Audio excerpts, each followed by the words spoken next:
served at the end, but I really promise you, it will and has been worth the the wait, both to get hopefully all the information that we've had now, but also leading into our end stretch here, where we're going to talk more with our next two presentations and panel, really around transforming, rejuvenating brownfield operations in Europe. As we've said a few times today, that is absolutely, as Arno Gullering from ZF said, a must. I mean, clearly Europe is not going to greenfield its way to transformation in production for EV and sustainability. And we'll have some really interesting examples to come, both from an established manufacturer transitioning a factory right here in the center of Munich, as well as a more of a startup electric commercial vehicle producer who is working with a brownfield plant in Steyr, Austria. So I think you're going to hear from two very interesting strategies, and we'll have a chance as well in our panel discussion to finish off talking about this. But I'm particularly excited to bring on our next speaker. Those of you who were joining us for some events earlier in the year virtually in our own kind of metaverse, I guess, although not quite as advanced. We had the chance to give you a video tour of some of the transformation happening here at Plant Munich, and the plant director, who I'll introduce shortly, gave me a walk around, and we were able to share that. And there you could really see such an amazing case study of how BMW will transition to the next phase here with the Neue Klasse platform to come. Having already introduced an electric vehicle in Plant Munich last year, and now moving towards a brand new platform, and a lot of changes required in many stages of manufacturing, but part of a wider strategy at the company too, which we're going to shortly hear more about. The speaker became Plant Munich, director of Plant Munich just last year, shortly before launching the i4 production, having previously been leading BMW manufacturing in the UK. So I know for a fact he's been missing some fish and chips, I think, and maybe he's even missing some football at the moment, but again, we'll leave that aside. Has also previously worked at Plant Leipzig, and more than 20 years at BMW. Really a pleasure for me to welcome Peter Weber, Director of Plant Munich for BMW Group. Great to have you here, Peter. Hi, Christopher. Thank you so much. So, Peter, the stage is yours, and then we'll come back later for some questions. Thank you very much, Christopher, for the warm welcome and the kind introduction. My pleasure. Dear ladies and gentlemen, some of you have visited our plant yesterday evening, and I hope you enjoyed the shop floor walk, and I really hope you got a first impression about the current situation within our plant. Today, I would like to focus on our future. So I would like to give you an overview about the transformation of our plant. In May this year, we have celebrated the 100th anniversary of our plant. And in Munich, we built the very first BMWs. And from Plant Munich, we started the development of our international production network. Currently, our production network comprises more than 30 production sites across the whole world. You know very well that the automotive industry is changing in a radical way. On a company level, we have defined 4 pillars regarding our transformation: profitability, digitalization, sustainability, and of course, electrification. We have a very clear roadmap regarding electrification. Already next year, we will offer 13 fully electric BMW mini cars to our customer, and we are striving for a 50% global sales of fully BEV. We have translated this transformation on a company level to our corresponding automotive production strategy. We call it the BMW iFactory, based on 3 strategic key pillars: lean, green, and digital. Before I would like to explain our transformation based on the iFactory, I would like to give you some key facts regarding our plant. Every 63 seconds, a new BMW is rolling off our assembly line. And you may know that flexibility is really a base principle and a DNA within our production system. In concrete terms, at Plant Munich, we produce the 3 Series, limousine and touring, both cars with internal combustion engine or plug-in hybrid. We're producing the 4 Series Grand Coupe with internal combustion engine. We're producing the sportive pillar within our product portfolio, the M3 touring as well as the limousine, and as well the fully electric BMW i4. All cars and all different powertrains on the same production line. You may raise the question, why do we increase complexity within our production system to do so? The answer is very easy. Reduce investment, reduce proportional production cost, and maximize utilization. Because based on that flexibility, we are able to adapt our production program to changing customer and market demands. Already that year, we have produced more than 50,000 fully electric i4. And if you compare Plant Munich to the vast majority of all other automotive plants in the world, there's one big difference. Our plot in regarding space is lower than our production area. There is no chance that we can extend our production area to the north, south, east, or west. The only chance is to go into the third dimension. So you may have recognized yesterday evening, in every technology, we allocate our production process across different levels. This is really important to understand, because later I will explain to you that this boundary condition is not an obstacle, it's a great chance for us. But regarding our future is very important. We need to have a midterm as well as a long-term plan for the transformation, because there is no chance to correct a mistake. If you have space, you can build another building and correct a mistake.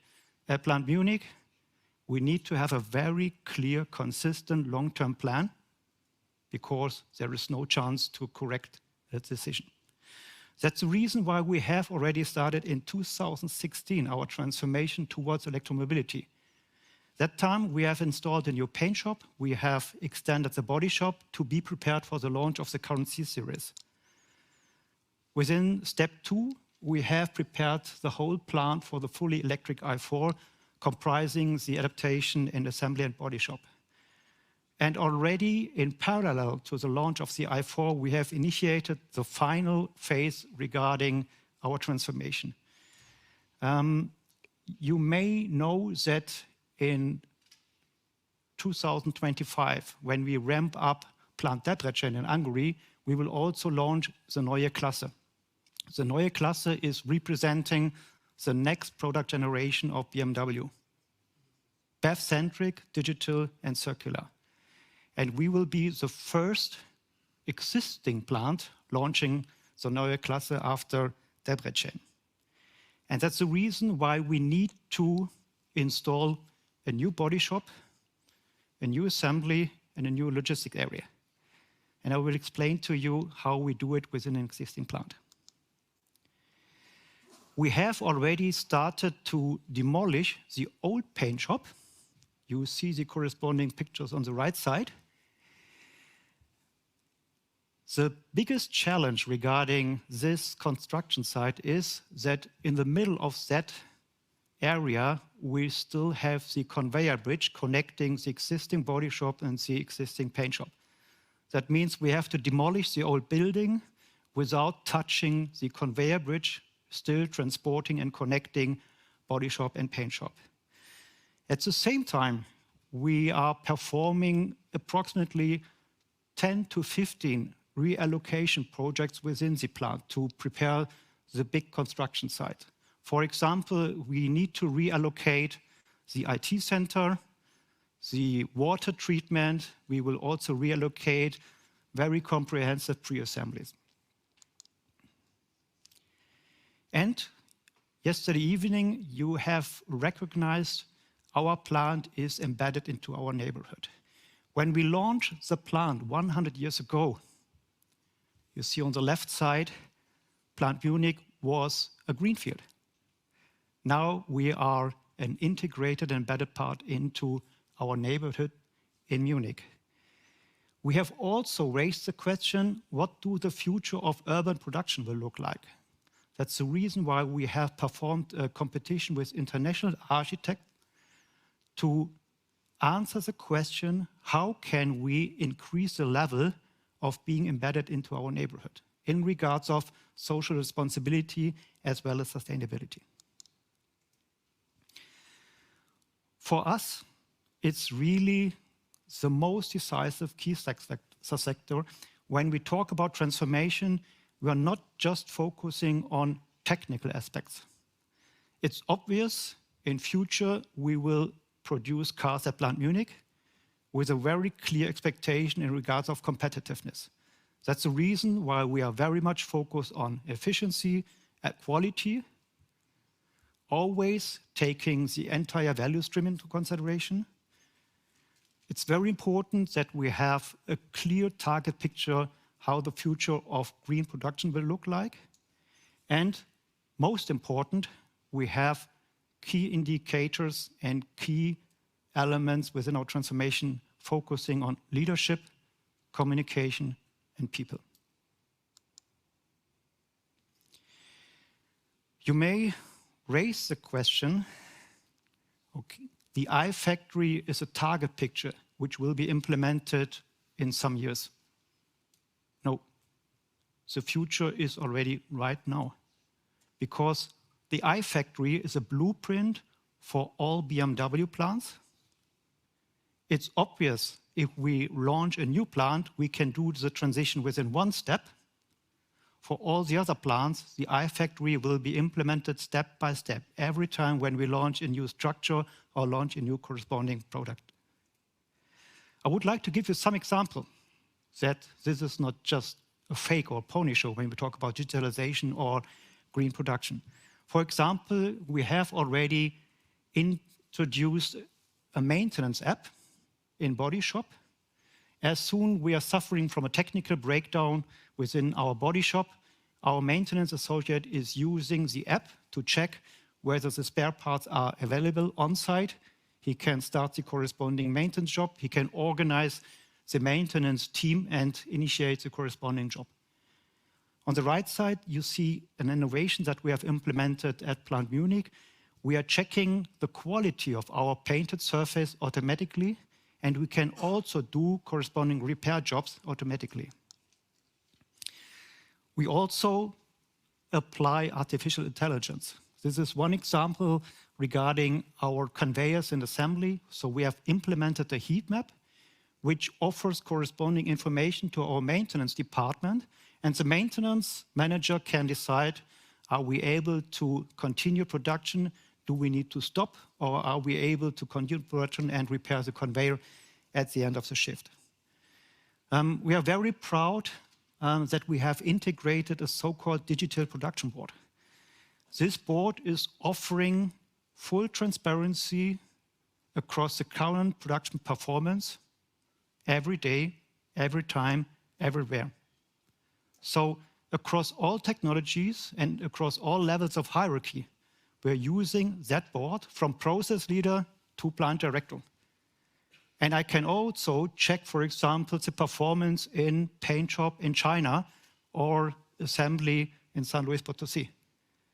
So we have the corresponding connection within the entire production network. Regarding green energy, we also use the corresponding chance to purchase green electricity. But the biggest lever is to reduce the CO2 footprint based on our continuous improvement. So we are trying to close loops to reduce the corresponding need for energy and the corresponding exhaust of CO2. Just giving you some example, in paint, we're using the heat which is produced within our power station.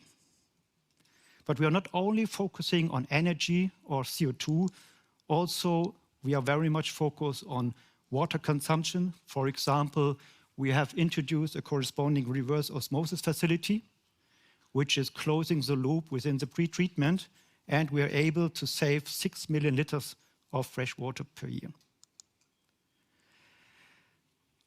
I hope I was able to give you an overview about the transformation of Plant Munich. For us, it's very important our team considers this transformation a challenge, but also a unique chance, because we were able to shape our future. And when we finish that transformation, Plant Munich will produce based on technologies representing latest state of the art. And we are not stopping our production during that transformation. So we will continue to produce 900 to 1,000 cars every day, and we will rebuild the plant at the same time. Thank you very much.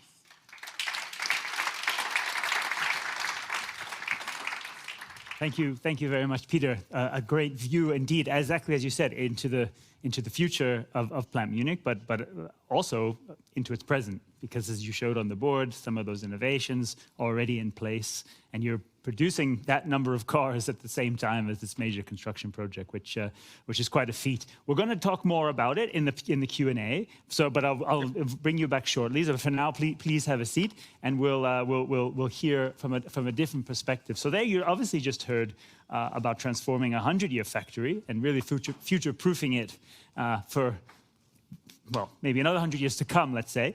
But now we also want to understand what a new player in the market is doing and the approach that they take. Volta is an interesting company, one from a commercial vehicle side, so we're going to switch as well onto electric trucks as well. And I think you'll hear just how important speed to the market is, and just how important reducing some of the capital investment requirements are as well, to understand the production strategy for this interesting new OEM as well.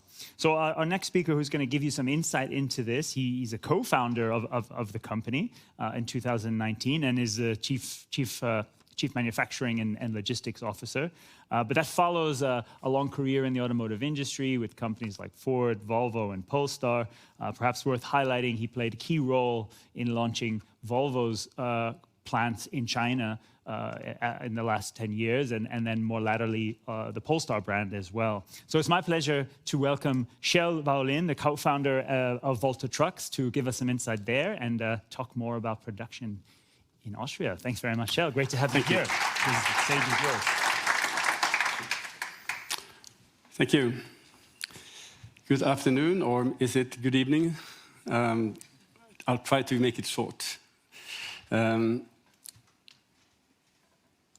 This is how we look at ourselves. Or let's say this is how we want to be. A product that has been known for many years, very popular, suddenly meets a completely new product, the same product but still different. Reimagined design, superior user interface.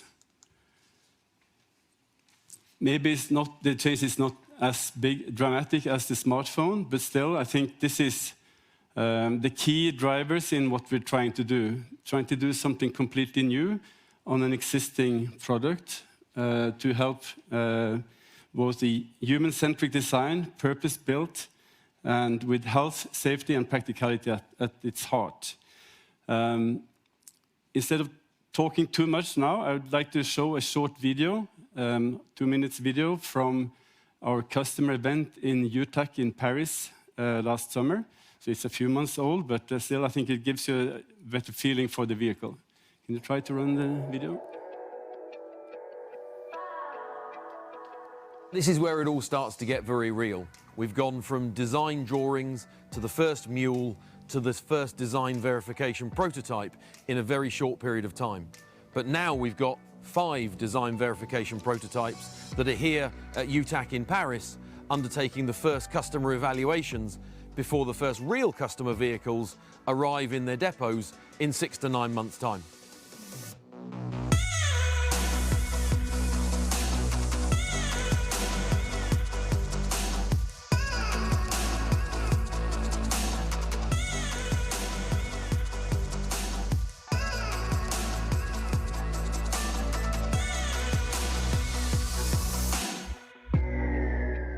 Première fois vraiment que j'ai pu expérimenter ce roulage sur une vraie piste et sur une vraie route, et vraiment je suis ravie. Mon coup de cœur, je pense que ce serait le rétro central du coup, parce que vraiment j'aimerais le prendre avec moi. Être juste à la hauteur, limite au ras du sol, c'est vrai que c'est un plus pour la facilité d'accès justement au véhicule. Devant à l'extérieur, novatrice, et l'intérieur, très agréable. Et au niveau de la sécurité, du confort du livreur, franchement, c'est top.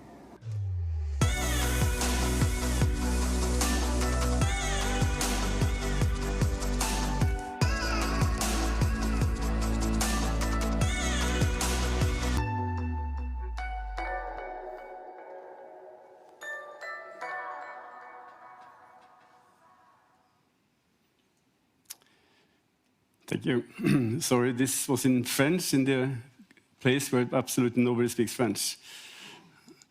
Anyway, short recap. I will talk a little bit about the product. I think it makes sense to understand what it is. Afterwards, I will talk a little bit about the founding story and the few years that has gone by since then. First of all, the characteristic and unique selling point is the low cabin and the central seating. This is surrounded by a panoramic front screen, which is then, in total, gives a superior direct vision for the driver.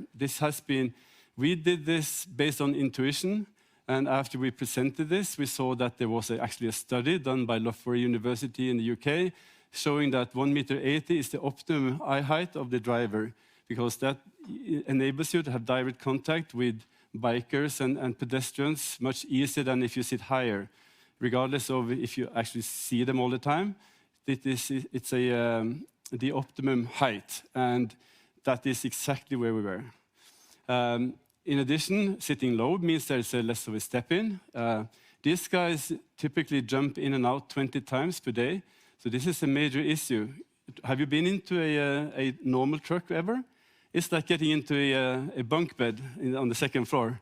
And do that 20 times, it's not pleasant, especially if you're like 50 years in the business and it's cold and whatever. So very obviously, as you could hear from these people, very welcomed by drivers. Also the doors, sliding doors, and by sitting in the middle, very easy and quick to jump out on the correct side, not out in the traffic when you stop to deliver. These are some of the key items. In addition, we have focused on making it a very attractive design. Not only, I mean, it's attractive for anybody, but also it's modern and it has a tech feeling. And this is very important right now because there's a huge driver shortage in the market. And to be able to attract the next generation drivers for this profession is super important and very valued by the operators. The cabin needs to be Instagrammable. I can go through the rest, but I'm not going to go through the difference between the two. I think you understand it. One key item is we're very happy with the turning radius. We have a turning radius, or a turning circle, which is 2 to 3 meters smaller than the best competitor. Very important in traffic. This is how it looks, the powertrain, etc. So you can see now the battery. With the rear axle drive, we have been able to. There is no drive axle, meaning we can put the battery between the ladder frame, which means better protection and better stability, better balance in the vehicle. And on the right-hand side, you can see taken from the exact same position in two vehicles. On the top hand, you can hardly just see the hat of that person. On the lower, you can see almost the full biker. You can imagine if this is a small boy running after a ball or whatever, or just walking in front. You have to wait till it comes out on the other side to see where it's clear to go. But also on the lower picture, you can see the design, which, touchscreen base, of course, is expected today, but also a clean and an attractive environment. Right. Now a little bit about the business. So I told you heard the company was starting in 2019. We are launching for sales mid next year. So I think I don't have ever. I've been to China and we've done a lot of really quick things, but this beats everything I've ever been through. We set out when maybe we can just start with that. When I came back from China, I was part of starting up Polestar. So Carl Magnus Norden, who had the idea, asked me, how come so much is happening in passenger cars and so little in commercial vehicles? How can that be? And we could not find a good reason other than, well, there is no Tesla. It seems like the Tesla was a catalyst for the passenger cars, but there hasn't really been a similar effect on commercial vehicles. So we continued discussing and thinking, and we still couldn't come up with any reason why we couldn't be that one. And after working with Kjell and so on for a while, we finally managed to get the PowerPoint together in 2019 that was able to convince a sponsor or an investor. So in 2019, I jumped ship and we started the company for full. We built the demonstrator with the first seed money. With that, we showed it to the world and got confirmation of customer interest, and the media and the public in general could raise more money, started hiring engineers. So in 2021, we actually started the actual development of the technical concept. And the task, and then happily, I was able to hand it over to a colleague I could recruit from Polestar, and the task was develop it as quick as possible. And we have been breaking rules all over the place. I think people take some time to get used to this. A typical development cycle is sequential. You design, you test, you build, test, change, build, test. We took every of those and put them overlapping, knowing that there will be changes after we have built. And that has gone on all the time. That is the secret. It's easy to say, very difficult to do. Now we're in the final builds before production start, and I don't think I need to tell you how it is in the plant or in the engineering offices. We had a launch meeting yesterday, and it's tense, but at the same time, we knew that this is what it would be. This is planned, and it's possible. I mean, the option is to just stretch it out, and you wouldn't have those problems. So that's, I don't know, development point 2, 3. Anyway, that's where we are. So we have raised 360 million so far. So I think we feel that this is enough, that they will not drop us by now. But we will still need more money to get into market. There's working capital required when we start building and ramping up. So we have another series coming next year. So the launch will be during the first half next year. We are actually producing vehicles, production level vehicles from February, but the first vehicles will be used by ourselves in sales because customers will not order the vehicle before they have tried it in actual production use. Later on, we have plans to launch in the US in 2000.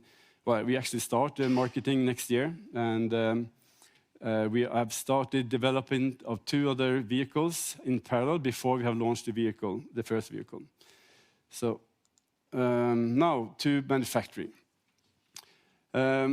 We saw that, and I think you understand from the background that we were using this opportunity, seeing there is a space to get the early mover or maybe first mover advantage. And it's important, super important to get to market as quick as possible. So building our own plant, hiring people, etc., out of question.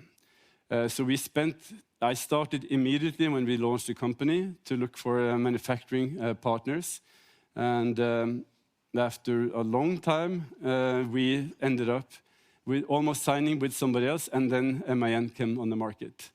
Within very few months, we negotiated a contract with them, and we secured a super location. Our manufacturing strategy was speed, but also risk reduction and flexibility and cost efficiency, of course. And that is exactly what you get from a solid, experienced manufacturer. They're pretty much the same as the plant here in Munich, starting it's more than 100 years old. I think they probably started at the same time. So generations of experience, and now with the new management who took it over after MAN left it, he acquired it from them, and they are now also working with the same mindset as we are, because the people are experienced, but they are used to, in many, just quoting, this is how it used to be. If you want to work like a startup, which you need to, you have to work completely different. This is quite interesting to hear. Yeah, I'm not going to go through this, but I think this picture just shows you. Is it possible to use this? No. I just wanted to show this. You understand how it's designed like a bus, more like in a truck. So it's a space frame, welded tubes, and with composite cladding, and yeah. Due to the position of the driver, there's not enough space for the HVAC in front, so that is on the roof.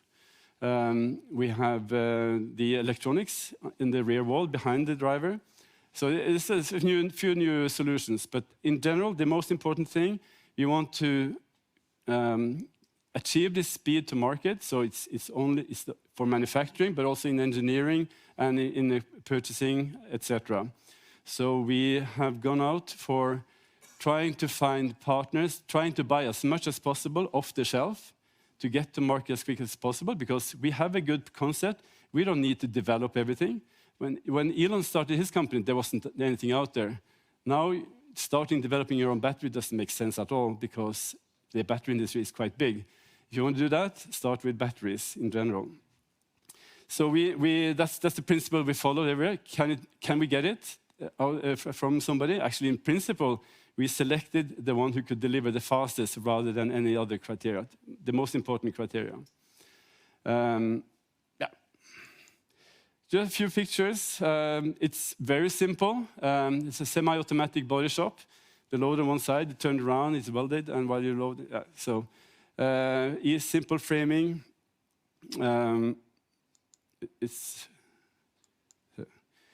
Here you can see the batteries being. This is on the first low volume line, as we call it, before we move into the main line. So this is with car. The vehicle is pushed on manually.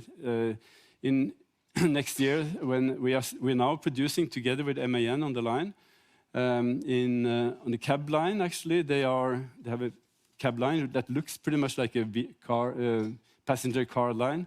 And they are producing there, but we can fit in. We have some stations extra, some stations we don't do anything, but it actually works. So, yeah. Here you can see the battery, and then it's lying upside down when we load the batteries, and it's turned around. And the marriage, and we also have a strategy to deliver the complete vehicle together with a truck as a service plan. So there's a one-stop shopping. You buy the vehicle from us, and everything goes from us directly to the customer. And that includes everything you need. You just pay a monthly fee and have a driver, and that's all you need. So this is also unusual in the industry. I think it's considered as a good service to the customer, and quite welcome that one company takes care of the whole thing, both in the purchasing and in service. Thank you.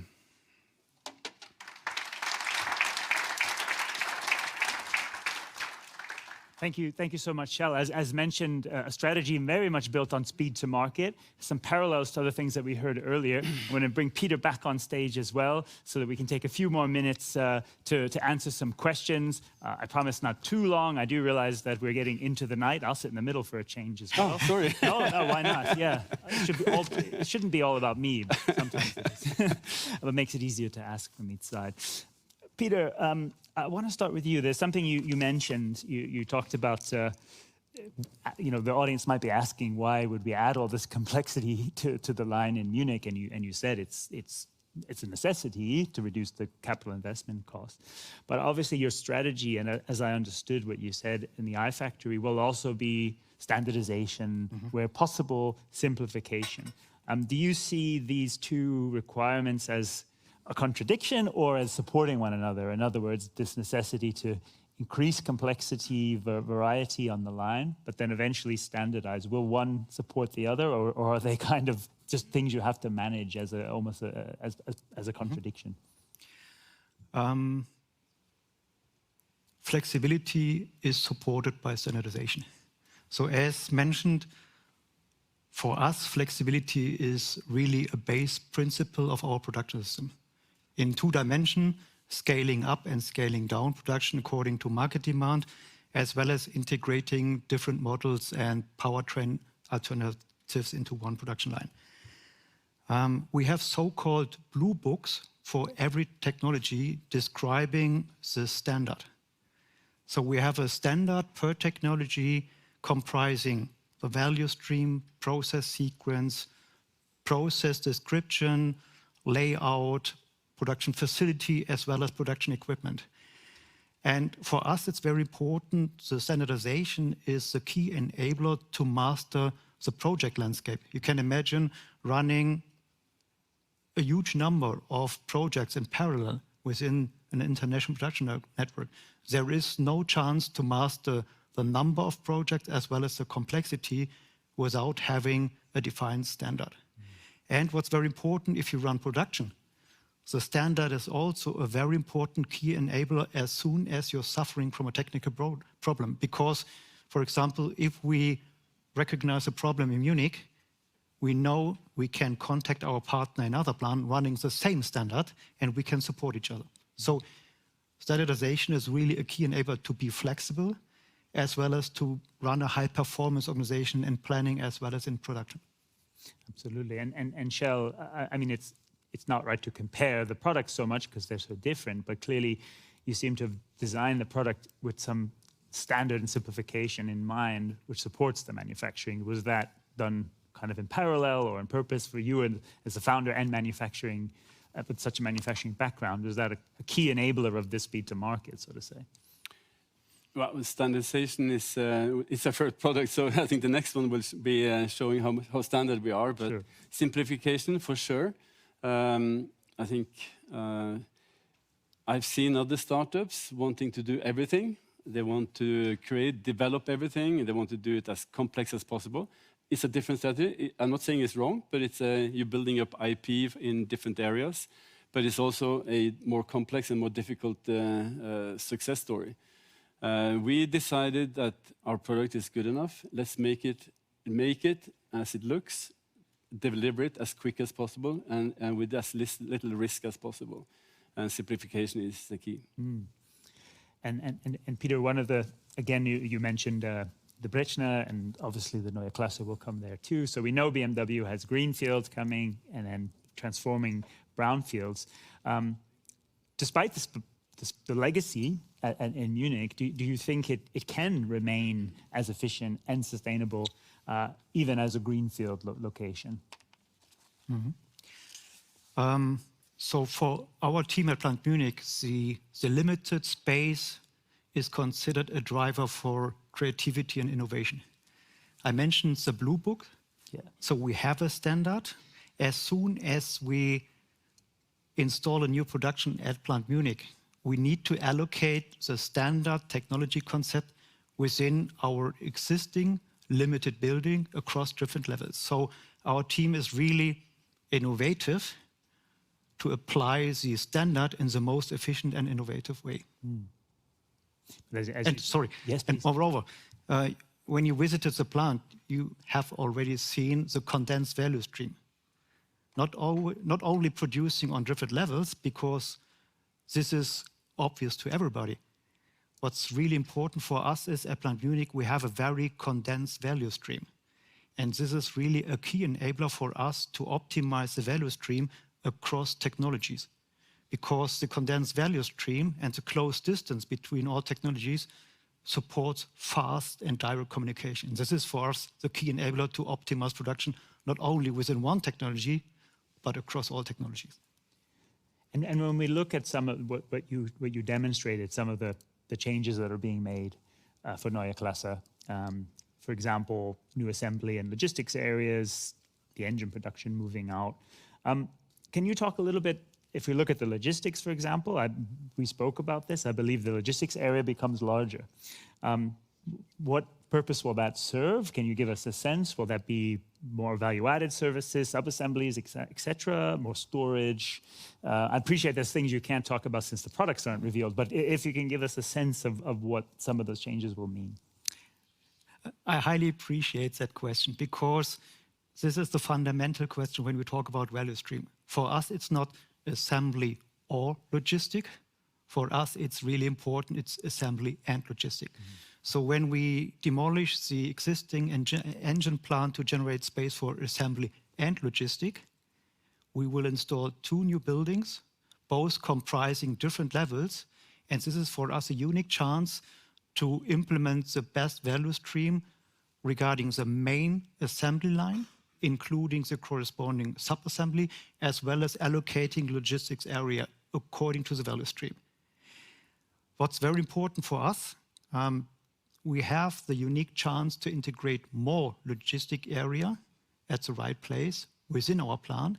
And that's the reason why we can reduce external logistics center, reducing handling steps, and optimizing the value stream. So it is indeed an important advantage of that shortening value stream. Kjell, in Austria, again, we know that the plant was out of the box, so to say. I mean, you fit to what was there. But again, how do you sort of compare the space requirements in assembly and logistics for building Volta trucks compared to, for example, what MAN or has been built for MAN and the ICE? Does it also create advantages or differences? I'll come back to that. I just want to say congratulations. That is the right attitude. I hear so many plant managers and owners who wants to have their plant look really lean and don't care about the cost next door. We haven't really put so much effort into that question because we don't need to. The plant is empty soon, and there's enough space. I think what we will be working on is a supply chain, etc., optimizing. Second priority right now. We do know that some of the long lead items will need buffers when we actually import the batteries from the US. As it is right now, we hope this will change within short. But that, of course, needs a receiving center, etc. But obviously, there are fewer parts well, obviously, but as you may know, there are fewer parts in an electric vehicle, so less logistics space required. And just on that, as a early mover in the commercial vehicle space here, you mentioned you're importing the battery from the US. Is that supply chain a challenge? To find partners, to find. I know you're not into serial production yet, but when it comes to steady delivery and flow, to manage that, do you anticipate that this is a challenge being that early in the market? Well, I think supply chain is an issue for every single automotive operator these days. No, but of course, and I think also, I presume you have some others agreeing that being a startup is a challenge, and I think it comes automatically. Because we are a risky bet in normal cases. When you come there with your haven't produced a vehicle ever, and they can select you, or they can select for the remaining capacity, they can try to get another customer who has produced forever. So in fact, we have to sell before we buy. We have to sell ourselves, sell the story. create trust in every single supplier, create a relationship where we can work together, because not only do we have small volumes in the start, although we have very ambitious targets, we can't contract them right now because that would be irresponsible. So you have to create that interest. But I think more and more companies are interested, are catching on. This is when it's happening. This is the change in industry. This is where new Teslas or whatever are born. And they see, even if we not become a Tesla-sized company, it's still a value to be associated with a brand and a, say, a border-breaking company like ours.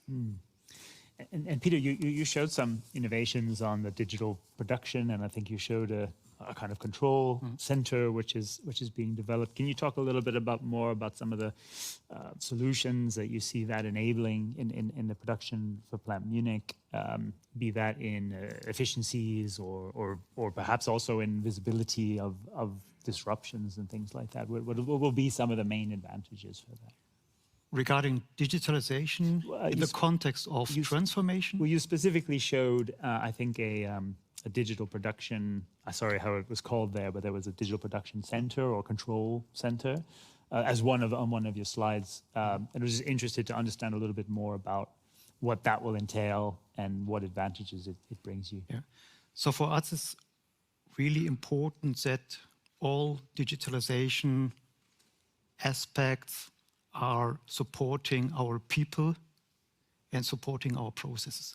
This is, for us, really the most important message. And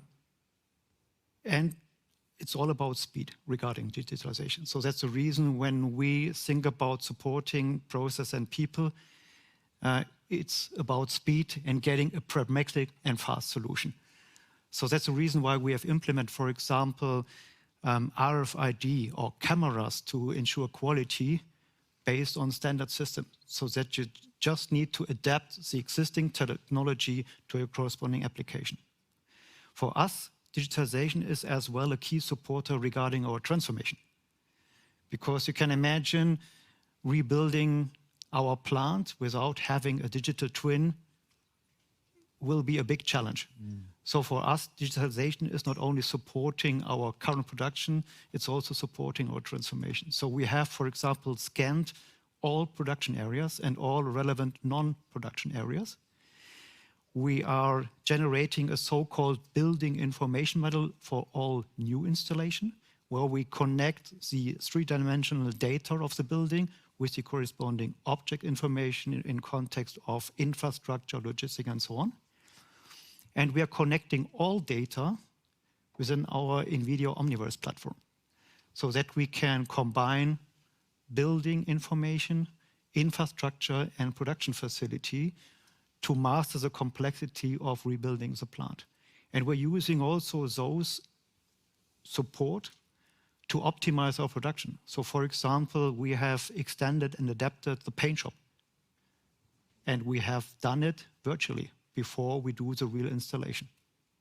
So literally, as you say, a digital twin of the existing facility, a twin of the overall, production, and you're using it to integrate the new product and optimize what's there. So very active use of a digital twin for the current and future production. Kjell, I know we've spoke this. I don't think you have a digital twin as such in place for the Steyr plant. Have you experienced of this already in your previous roles, in for example, Volvo Polestar, and do you see it, when you look ahead on that timeline, Absolutely. do you see it playing a role? That would be, my team has worked in different plants and they all have worked with it. At Volvo, we were quite early. They were quite early. There was a lot of discussions, I have to say. Oh, we have to move this pipe. What comes first? Is it the idea, or the digital, or the actual? But there was a lot of discussions. Do we really need to update this model every single day? And I'm not sure what the end result was, but that's an obvious question. We will probably digitize the areas we work in Steyr, but certainly for future plants, we will not have this one plant only. We will be using it. And we of course use virtual builds in the plant. So we do, showing from the CAD/CAM models, we show how the parts come together with the cross-functional teams, sit and see that they fit, that the tools work, that you can access, etc. I think we found several hundred improvement proposals out of those two sessions. And it's actually put together as a movie in the end. It can be used as training as well for employees. I realize we're getting late. I probably only have one question or so more, but is maybe a last chance for our audience. Yes, Sione, I knew I could rely on you. To the young lady in the middle there, my old team member, I can say it because he works with me.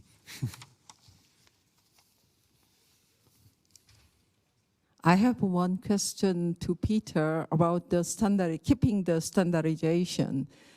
Because in the very technology developing environment, there is a difficult to stick in the old standard. If you are define the standard, next technology is coming.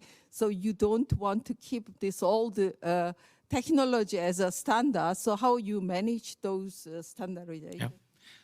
So I highly appreciate your question, because this is the major challenge that you have to master within every organization. Standardization needs continuous update. Otherwise, you are lost and old-fashioned, and to be honest, you're not able to keep the performance. So that's the reason why we have defined a standard, and we are updating our standards continuously. So last question from me. I'll start with you, Kjell. You're starting new production but in an existing facility with a quite new product. You mentioned Tesla a few times, but do you otherwise have a kind of, I don't know, lighthouse model for your production that you're following, or examples and stuff that you're following from, or are you really looking to set that now and build that later? Yeah, that's a good question.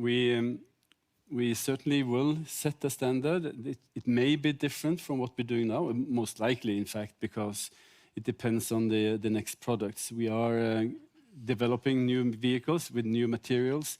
We hope to create a big bang with every single vehicle, at least one big bang. So we want to be in the front of the wave, meaning it won't be the same material, it won't be the same concepts. It will look more or less the same, I believe, because we're happy with that. But that means that the plant of the future, which a project we're starting now, which can last a few years because we don't build anything in a few years, will have to adapt to more need more flexibility. But you do want, we assume and have an ambition to have a global rollout, that we will have plants all over the world. We assume we see the demand equally big everywhere, meaning we don't want, and I don't think that there will be a contract manufacturing in every place. Then it gets more complicated to have contract manufacturing. So then we will have our own plants and have a standardized bill of process for sure, etc. So, Peter, Plant Munich is the lead plant for a new plant like San Luis Potosí in Mexico. We've already mentioned that Hungary is coming.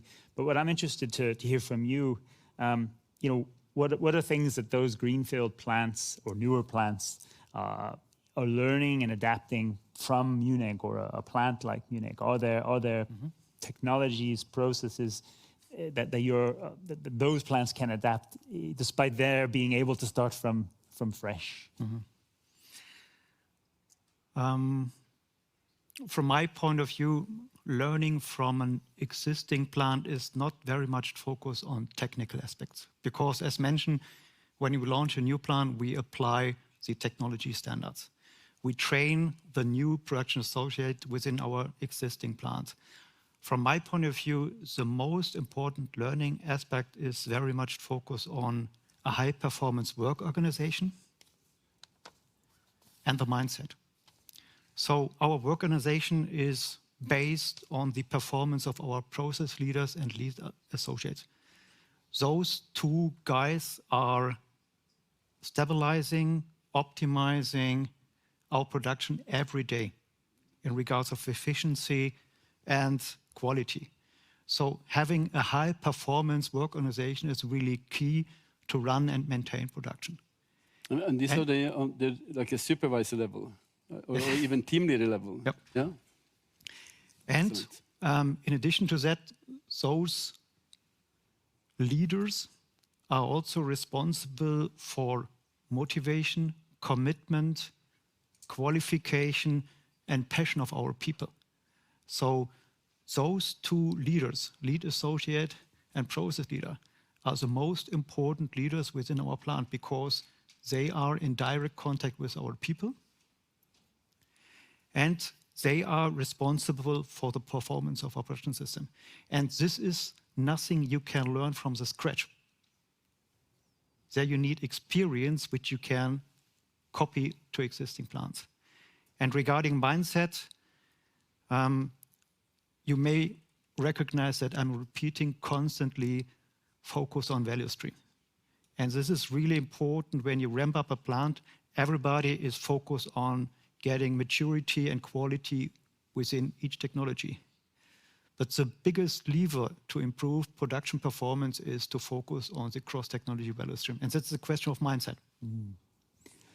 Well, I think that's a fantastic point to leave our discussion and our program today, focusing on the people and the mindset, and obviously there's opportunities from the value stream. I really want to thank both of you, Kjell Walöen from Volta Trucks, Peter Weber from BMW Group. This has really, for me, been a perfect way to cap off our day, hearing from both of you and sharing these insights with our audience. Thank you very much. Great pleasure. Thank you.